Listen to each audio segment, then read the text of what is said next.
While Steam is chock full of horror games, the Distraint series stands out by relying less on creepy monsters and jump scares and more on the oppressive atmosphere of worldwide corporate hegemony. It's managed to garner quite a bit of acclaim, too, with 98% of the reviews proving positive. It's not for everyone. But as one-man studio Makkonen explains in this lightly edited QA, the series' success is the result of careful experimentation with a variety of art styles, and a careful eye for what stands out in a crowded genre. I do not think there are too many similar games to Distraint out there. Instead of constant jump scares and mindless gore, Distraint relies more on the tense atmosphere. Horror is more psychological than visual. The Distraint series explores human feelings and behavior in a somewhat goofy and scary way. I want my games to be funny, scary and touching so that the players can expect meaningful stories. I have tried different art styles from realistic to cartoonish. Making cartoonish art allows way more relaxed animation, which is a lot quicker to create. For a one-man band like me, it's vital to make progress instead of getting stuck to a small detail for too long. I actually started creating this happy pixel art platformer game, which in the end turned into the Distraint series. It was quite fun turning the platformer game into something else. I started playing around, and soon it went from being pixel art to low-res pixel art combo. I am also playing with the color scheme to add a dreamy atmosphere, and to my eye, it makes my games more beautiful to look at in a relatively easy way too. In the end, for me, it's all about how to use time effectively. Distraint. I did my best to read as many opinions on Distraint 1 as possible and try to improve on those areas. I also decided that Distraint 2 would be a lot more detailed and polished, and I think I succeeded very well in that area. I also wanted to make the story more abstract, and maybe even a bit more serious, and I think it shows. The first game was about main character, Price's inner struggle, about losing hope. It's a very dark tale indeed. In the sequel, I wanted to focus on hope, and how it can change everything. In a way, these games are very different from each other. Distraint 2 has a very deep and thoughtful story, and I do like to think it's quite realistic too. At times, it's super difficult. It's not the actual creation progress, but the mental side. Making a game is a huge task, and you might spend thousands of hours doing it. It's tough to keep the motivation up at times and finish what you have started. To me, this is the biggest challenge. There is also the financial pressures. After spending 1.5 years creating a game, it needs to sell. I am developing full-time, so it's not all about the fun. I am afraid, but I have been able to survive. Fingers crossed Distraint 2 will do well enough. As for creating itself, when you feel inspired, it's incredibly fun. The internet is full of tutorials these days too, so you are bound to learn as you go if you are determined. For now, I cannot complain really. I would not want to do anything else. Well, maybe music.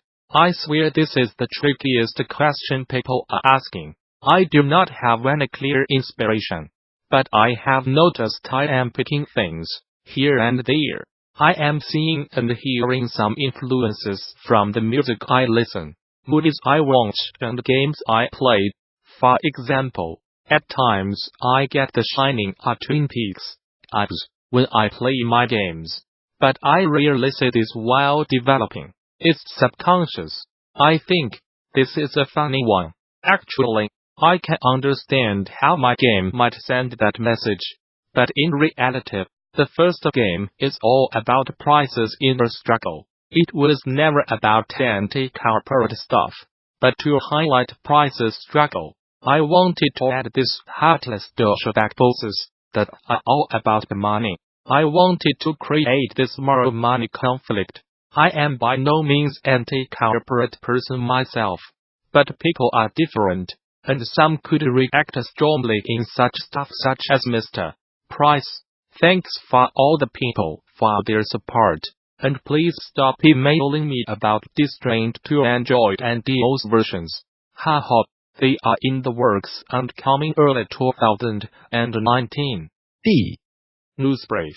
Rocket League is the latest game to be added into the PlayStation Crossplay Beta program, an addition that comes after years of Sony's reluctance to offer the feature to multiplayer games.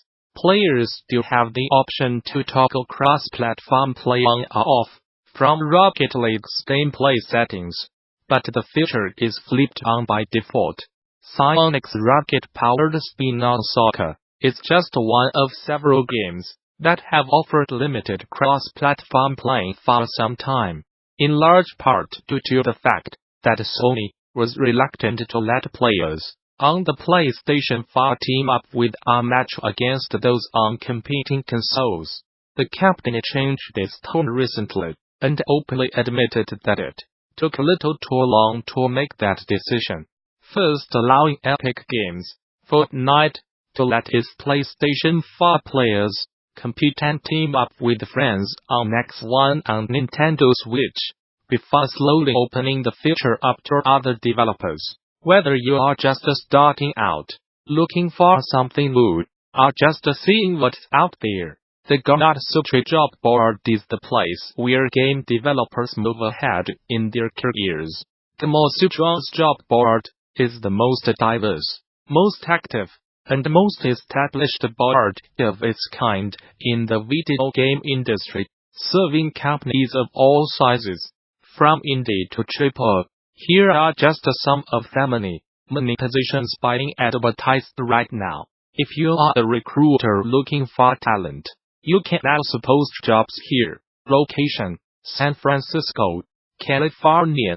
Ubiquity6 is looking for a developer with experience rapidly building games and other complex experiences in Unity, Unreal or JavaScript to join its studio in San Francisco.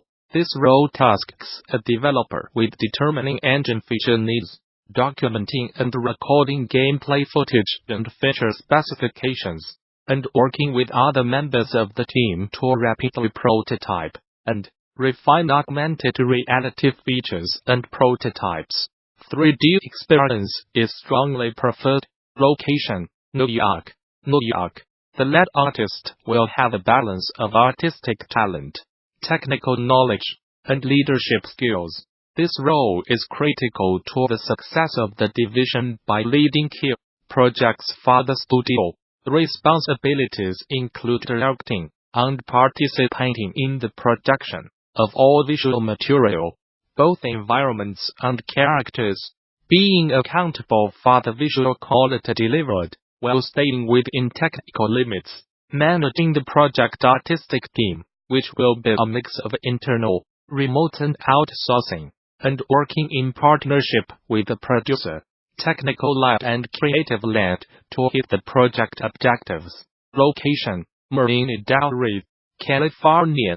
Skydance Interactive is looking for a gameplay engineer to join our studio. In this position, you will be responsible for maintaining and extending major game subsystems, creating and optimizing gameplay elements, and working with the design team to implement ideas while providing technical and creative feedback. At Skydance Interactive, we believe that a small, focused, and dedicated team of talented people can create exceptional games. Location: Austin, Texas. We are looking for awesome graphics engineers with strong technical art skills, who are excited about empowering mainstream consumers with the ability to create 3D graphics and animation. You will be working with exceptionally talented engineers and artists from top companies and universities such as Google, Nvidia, Blizzard, Stanford, MIT, and Yale. Not only will you have the unique opportunity to work on challenging technical problems, but also use your artistic instincts to develop visually stunning features for our tool users worldwide. One thing we never really addressed back when we were making the Bitsquid engine was localization of the tools. We supported localization of hegemony in the engine, of course, but the engine tools themselves were only available in English, as both the number of tools and the number of frameworks used are the tools, Winforms WPF HTML,